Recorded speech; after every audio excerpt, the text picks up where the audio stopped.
અંબાજી ખાતેથી માતૃશક્તિ પોષણ અને શ્રી શક્તિ વધામણા કીટ વિતરણ પ્રારંભ કરવામાં આવ્યો।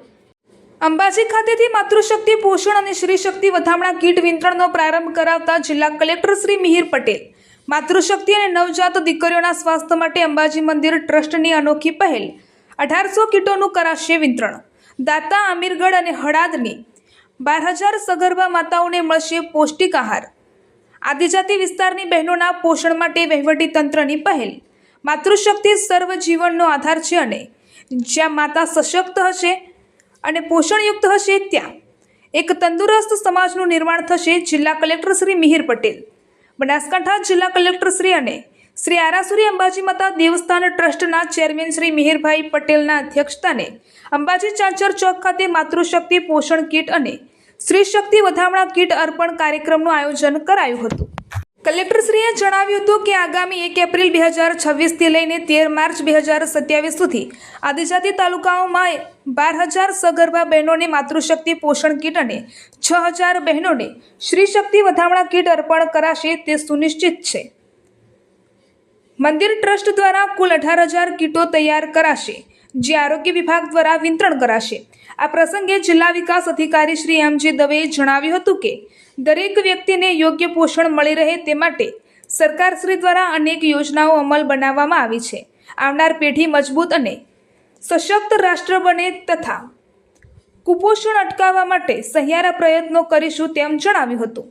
સરકારશ્રી અને શ્રી આરાસુરી અંબાજી માતા દેવસ્થાન ટ્રસ્ટ અંબાજીના સંયુક્ત ઉપક્રમે બનાસકાંઠા જિલ્લાના દાંતા, હળાદ અને અમીરગઢ તાલુકાની સગર્ભા માતાઓ અને નવજાત દીકરીઓના આરોગ્યની જાળવણી માટે એક વિશેષ ઝુંબેશ હાથ ધરાઈ છે। આ પ્રસંગે કલેક્ટર શ્રી, જિલ્લા વિકાસ અધિકારી શ્રી અને જિલ્લા પોલીસ વડા અને મહાનુભાવોના હસ્તે આદિજાતિ તાલુકાની બહેનો અને માતાઓને આ કીટનું વિતરણ કરીને આ ઝુંબેશનો પ્રારંભ કરવામાં આવ્યો હતો। આ પ્રસંગે જિલ્લા કલેક્ટર શ્રી મિહિર પટેલે જણાવ્યું હતું કે દર મહિને કલેક્ટર કચેરી ખાતે સગર્ભા અને ધાત્રી માતાઓના આરોગ્યને લઈને નિયમિત બેઠક યોજાય છે, જેમાં આ વિસ્તારની બહેનો અને માતાઓને યોગ્ય પોષણ મળી રહે તે માટે નવતર અભિગમ અપનાવીને પોષણ કીટો તૈયાર કરવામાં આવી છે। તેમણે જણાવ્યું હતું કે માતૃશક્તિ સર્વજીવનનો આધાર છે તેના મંત્ર સાથે સગર્ભા માતાઓને પોષણ તત્વોથી ભરપૂર માતૃશક્તિ પોષણ કીટ અને નવજાત દીકરીઓને શ્રી શક્તિ વધામણા કીટ તૈયાર કરાઈ છે। આ યોજનાનો મુખ્ય ઉદ્દેશ સગર્ભા માતાઓને પોષણ પૂરું પાડી તંદુરસ્ત બાળકનો જન્મ સુનિશ્ચિત કરવાનો અને નવજાત દીકરીઓના આરોગ્યની કાળજી રાખવાનો છે। જગતજનની માં અંબાનું જ્યાં હૃદય બિરાજે છે તે અંબાજી શક્તિપીઠ એ દાતા તાલુકામાં આવેલું છે।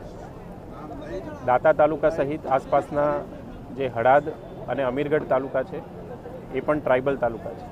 ખાસ કરીને અમીરગઢ, દાતા અને હળાદ તાલુકામાં સગર્ભા માતાઓના પોષણને ધ્યાનમાં રાખીને અંબાજી મંદિર દ્વારા માતૃશક્તિ પોષણ કીટ યોજનાની શરૂઆત કરવામાં આવી છે, જેના અંતર્ગત 1 એપ્રિલ 2026થી 31મી માર્ચ 2027 સુધીમાં આ 3 તાલુકામાં અંદાજિત તમામ જે 12,000 જેટલી સગર્ભા માતાઓ છે તેમના પોષણમાં સુધારો આવે તે માટે એક વિશેષ કીટ અંબાજી ટ્રસ્ટ દ્વારા તૈયાર કરવામાં આવી છે અને આ તમામ જે સગર્ભા માતાઓ છે તેમને આ કીટ અર્પણ કરાશે। સાથોસાથ દીકરીઓના જન્મને વધામણા કરવા માટે પણ અંબાજી મંદિર દ્વારા આ 3 જે તાલુકા છે તેમાં વર્ષ દરમિયાન જેટલી પણ દીકરીઓનો જન્મ થશે તેને ઉત્સવ સ્વરૂપે ઉજવવા માટે માં જગદંબાના પ્રસાદ રૂપે શ્રી શક્તિ વધામણા કીટનું પણ અર્પણ કરવામાં આવશે અને આગામી 1 વર્ષમાં 6,000 જેટલી કીટો આપવામાં આવશે। આમ આ બંને યોજનાઓ અંતર્ગત અમીરગઢ, દાતા અને હળાદ તાલુકાઓમાં 18,000 જેટલી કીટો આરાસુરી અંબાજી માતા દેવસ્થાન ટ્રસ્ટ દ્વારા આ ટ્રાઇબલ એરિયાની મહિલાઓ, દીકરીઓ અને બાળાઓને અર્પણ કરવામાં આવશે।